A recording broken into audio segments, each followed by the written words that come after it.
All right, Wagwan, welcome back to another episode of the Bourbon Jamaican. We got a special lineup tonight. It's the 2XO. We've got four series, and with word of mouth, what's been going around, there's a fifth series coming out called the Jim. Kentucky Gem. I'm looking forward to trying that, but tonight we got these four right here. Chris, you want to start us off with the introduction of these series? So there is a playoff to American Oak here. That's the French Oak. I haven't came across it. Haven't seen it in the wild out there anywhere. But there is a French Oak. Where it is or when it's coming, I have no clue. I am looking forward to the Kentucky Gem, as Sheldon mentioned. 2XO is by far my favorite drink right now. That's my go-to at the house. That's what I'm drinking on pretty much anytime that I'm coming home and pouring up a glass at the moment. It's ranged from the series. It goes in order here. We have the Phoenix blend, we have the Innkeepers blend, and we have the Tribute blend. And each one carries its own little story. Dixon, the master distiller, he kind of he was part of the great resignation, as they say in the bourbon world, right? He left the Kentucky Owl and decided to venture out on his own. He handpicks barrels and he mashes them together and creates his own blend after he ages them in oak barrels. So the Phoenix blend is his tribute, is coming back out on his own and doing his own thing. The Innkeepers blend is more of a memorial for his parents, and the tribute blend is directly for his parents. I haven't drank the American Oak yet. This is the first time right here on this video that I'm trying the American Oak. I believe it to be the same for Brady and Sheldon.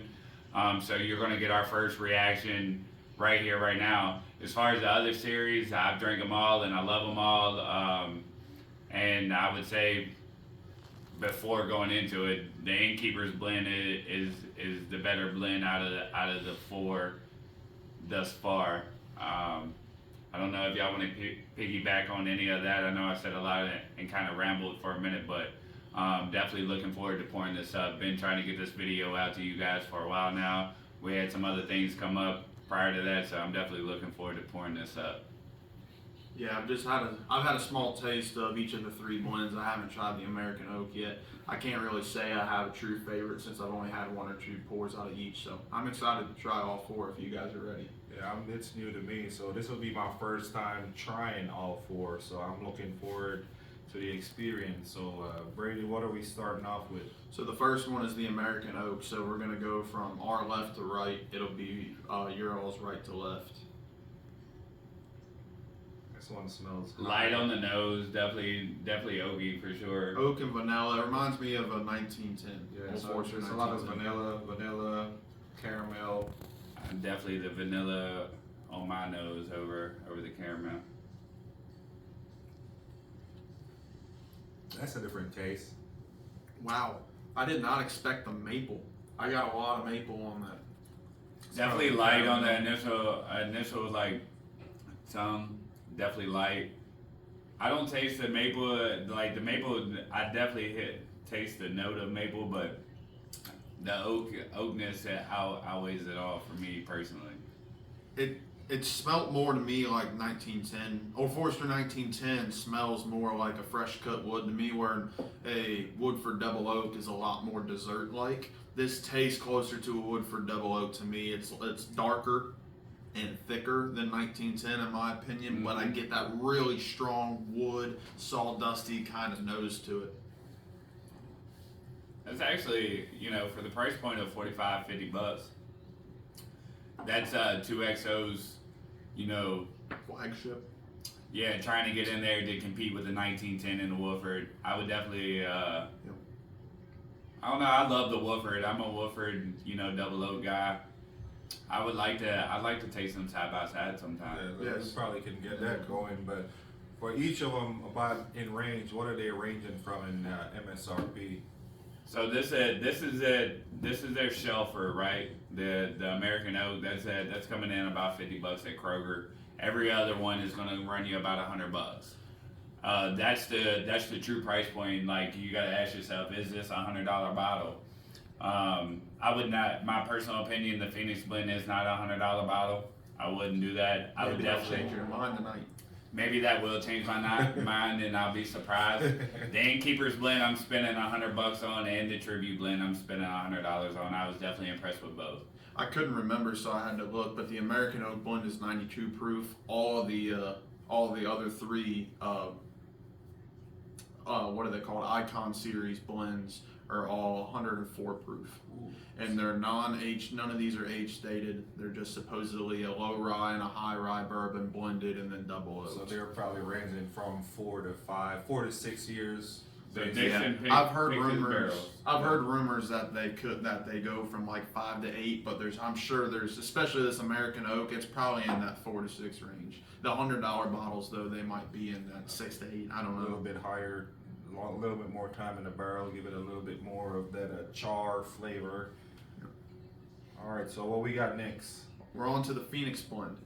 I chuckled, Uh, Chris, because as soon as I smelt this is what I told you before we started this. Is every time I've had the Phoenix, I get smoke, like a really smoke in wood on the nose. You remember when we walked into Boone County the first time that they got their new tasting room? Yeah, that was. That's it. This is like vividly. This is what that Yeah. smell is like. It's You smell the different kind of woods and just that char. it's like they toasted and charred the barrel and then smoked it. I get that really nice double oak nose, or like a heavy wood and vanilla, and then it's just smoke. My thoughts on it was when I tasted the innkeepers after I've drank a whole bottle of Phoenix, and I've gone back and bought the Phoenix again, and when I compared the innkeeper to the Phoenix, it was like the innkeeper was everything that I wanted out of the Phoenix. It really was, and I like the smokiness. I really do. I think it is over like powering. It's like, This is you know. it's very oaky. When you take that first, you just smell the fresh charred oak in it, and it's really powerful. It's light in color. It's very viscous. It's got good legs on the glass, and it's got good viscosity. It's got a good, nice mouthfeel. Yeah. But I can't get over how it's like a vanilla, caramel, and then smoke on the palate. I get a lot of smoke. It's not my favorite, and it's not a peat smoke at all. It's not like a scotch, but it's definitely like a campfire smoke, maybe a little Real bit subtle, lighter than a little that. subtle smoke. Yes.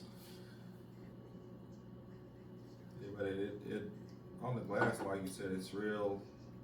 I'm choosing the Woodford over the Phoenix blend. I really am. It's getting a little bit spicier now on the second sip, but it doesn't matter. The sweetness is gone. I'm getting the rye spice and then smoke. It's Yeah. it's a little bit of chocolate, spice, smoke. The smoke stays. And it's not, I don't hate it. It's just not my favorite. It's very, very unique. If you're looking for something different, yeah, this is definitely something different, especially for a double oak. I mean, It doesn't sit there very long. Like it gives you that smoky bam, and then it kind of Yeah, about incinerates. I said probably about a minute or so, like that caramel started setting on your tongue. You're starting to taste that full caramel, like just covering your tongue. What's that? It's like a Rolo. Yeah, Like think about making s'mores with a Rolo. yep. That's the best. That's what keeps popping in my and head. it'd be a little bit spicy. Yeah, if that makes sense. Yep, I could agree with that. So definitely between the two, right now, I'm putting the American Oak ahead of the Phoenix. I think that they're like on the same level as far as quality goes, but the American Oak is less than half the price. yeah. Yeah, so I'm buying the American Oak over the Phoenix Get blend your- all day long. That bang for your buck. All right, so what are we on to next? Now we're on to the innkeepers blend, and like Chris said, first impression, I really liked this one when I cracked open the bottle. So what's the story behind the innkeeper, Chris? That's why I picked up the bottle. I just wanted to familiarize myself with it. The Innkeepers blend pays homage to Dixon's family, long history in hospitality, and the values instilled along the way. Never forget your past, right? So obviously when you're sitting around and you're drinking bourbon, you know, conversations tend to pop up out of thin air. So it's real cool to read something like that and sit around and it's really a conversation starter, right? You sit here and talk to your buddies about where they come from. You know, we got a guy that came from Jamaica. We got a guy that grew up here in northern Kentucky, and you got a guy from Virginia. And we're lucky to sit around and enjoy bourbon together and really get to not only enjoy the bourbon, but to enjoy each other's time and really understand each other, right? Sure. So definitely look forward to revisiting the Innkeepers blend. Bourbon brings us all together. Absolutely. Here we go. Cheers. Let's see what it's about. The nose is definitely superior to both right off the jump. 100%. So what I noticed too is this one also is very light. It's definitely got some good legs on it, like the last one. And then I agree, it reminds me 100% of a Woodford Double Oak on the nose. A lot of oak, and then I get that marshmallow, vanilla kind of scent to it. But this is a dessert in a glass. It is so viscous and sweet and sugary. It's like almost having a bread pudding. If anybody's familiar with that, bread pudding is one of my favorite desserts, and that's what it kind of reminds me of, because you still get that sweetness of it, but at the same time you're getting that oaky, charred flavor from the bourbon, and it is absolutely delicious. So the smoke after effect is definitely the long lasting, right? You get all the flavors on the tongue, and then as it goes down, you just that's when you get the smoky, oaky, right? But to their point, it's just so smooth going down. You get all the enjoyable flavors out of it, and it's really a great pour. In my opinion, $100. I'm buying it over several different options. Second sip, it's a little bit spicy, and you're starting to get more of that barrel char, but you still get that long, sweet finish. Yeah, that's it. It That coats your gums. You feel it drip down your tongue. Yeah, that actually barrel stick around. char is Yes. you know, that smoky Yeah. taste that I'm describing for sure. Yeah, it definitely lingers and stick around. So even if it's perfect, it's a sipper for sure. Like definitely a sipper. A nice night around the fire with a cigar, you can't beat it. It's definitely one of those bourbons that you wanna, if you see it, get it. Absolutely. And I think it's perfect at 104 proof, Yeah. honestly. And then for the price, you can't really beat it. There are some better $100 bottles out there, but like I said too, I'm kind of biased because 2XO has definitely been my go-to for 2023. If I see it, I get it, and I've enjoyed every ounce of it. We're gonna move on down to the tribute blend. It's the last pour of the 2XO series right now. You know, Dixon, he's 41 years old and I'm 33. I look and see he definitely has that at-home roots with his family and everything like that. I mean, we go from the Innkeepers blend where he's talking about hospitality, family, and all that, and then we jump right into where he's paying the tribute blend to his parents, because he literally says on the bottle he wouldn't be anywhere without his parents, and it's double barreling process. The tribute blend recognizes my family and my mentors who have blazed the trail for me. Pay tribute to those who came before you. Which the Gemma, Kentucky, it's going to be the only single barrel that's double barreled into a single barrel. Definitely looking forward to it. That price point's coming out at about $200. There are some states that's already had it released. We haven't had it released here in Kentucky, at least to my knowledge, up to this point. But I can guarantee you that when it is released, that the Bourbon Jamaican will have a video on it, whether it's Whether it's him, me, Brady, it doesn't matter. We're definitely going to be picking up the Yeah, gym. that one's gonna be a special one. I think we're gonna, with the weather, fall approaching. We're getting a nice, cool, kind of almost wish there was snow on the ground kind of weather. We're probably gonna be switching locations. I know we did one at Dropping Nukes the other night where we did the Four Roses Super Premium straight out of Japan, and it was like the perfect setup. So like, cheers to bourbon lovers. You know what it is. Once fall come around, it's perfect time. You know, bourbon will keep you warm out in the cold. So we're definitely gonna be doing a video.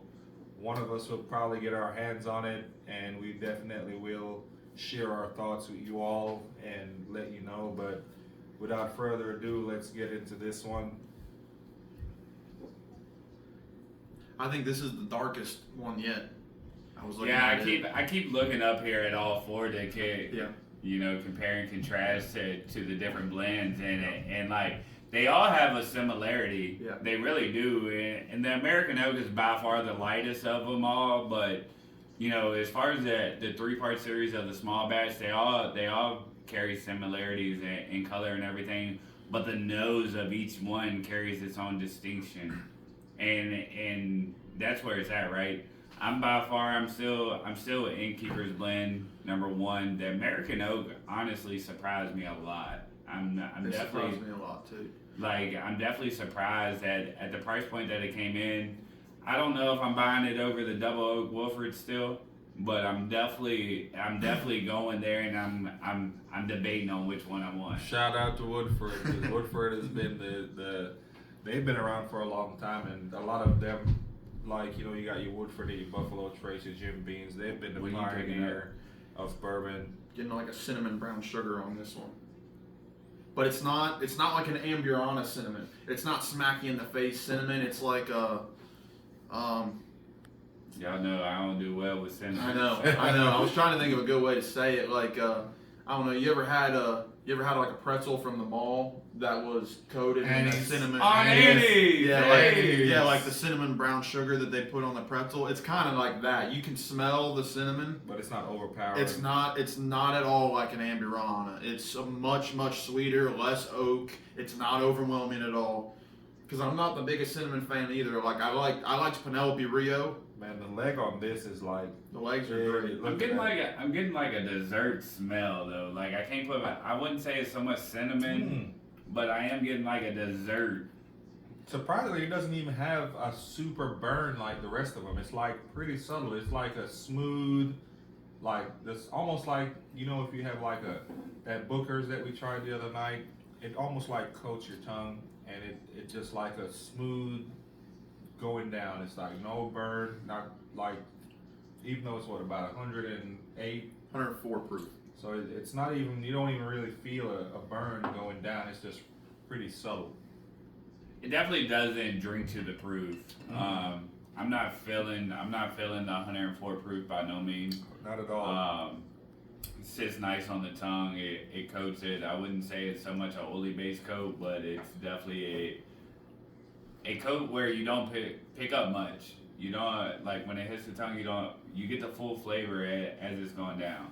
Yeah, this you get to enjoy it, and you probably can, as you're sipping, you can kind of pick out what all flavors are contributed for this wonderful glass of bourbon.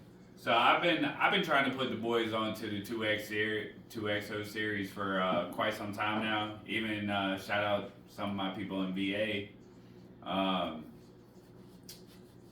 And they're not on the hype train like myself. They're really not. That's just me being honest. But, you know, the bourbon Jamaican over here, first time drinking it, thoughts? I know that you've had a couple pours of the series. I'm an avid 2XO guy. Shout out Dixon. I love everything that you're doing right now. Definitely been my lineup for the 2023 year. Compared to a lot of different, I've tried several different bourbons this year. Really got into the bourbon game this year as opposed to other years. Slightly been collecting for a couple years now, but this year we really hit it hard. Yeah. And So I'm curious to what your thoughts are on it for sure. So I was gonna say really quick, I want to hear everybody's favorite and least favorite out of the four.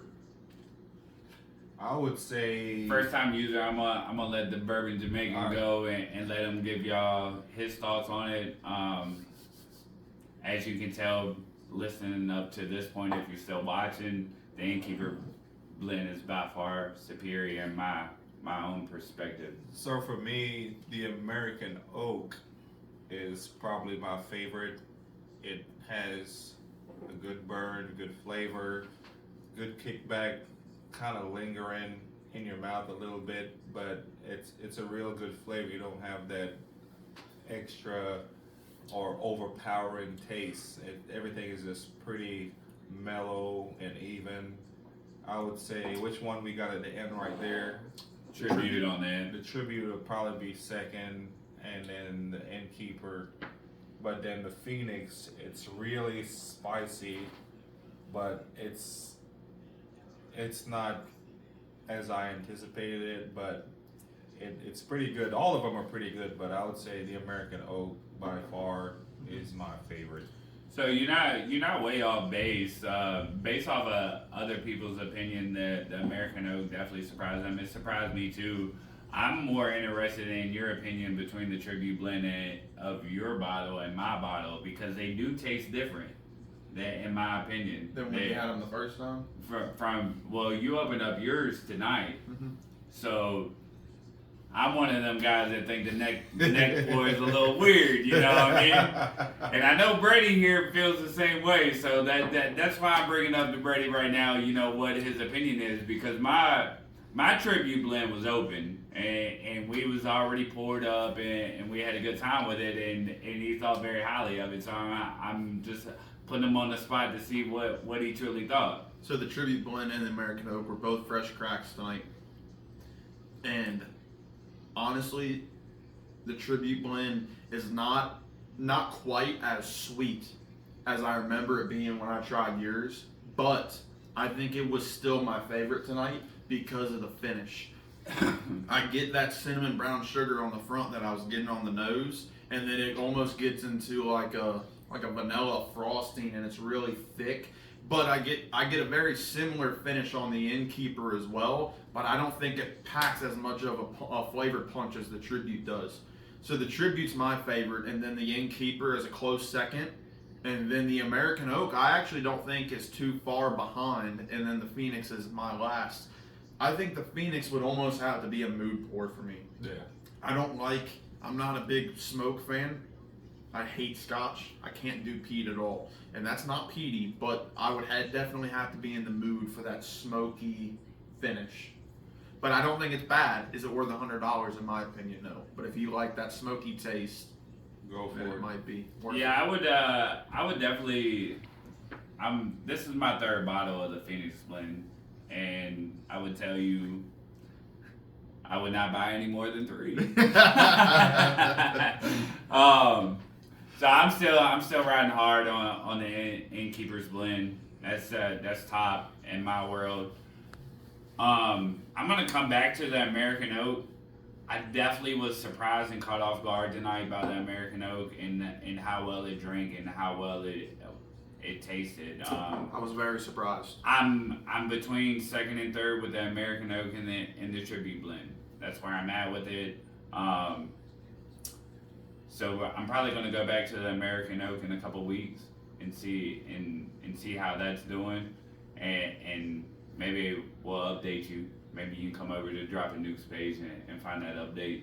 Absolutely. But definitely enjoy the pour up. I've been asking these guys to do it basically since we launched the page, and really came together as a collaboration amongst us 3. We definitely look forward to building the community and whatever that's going to look like moving forward, and we invite y'all to come back and just get some new opinions of what the bourbon world looks like out here in Kentucky. Yeah. We get access to a lot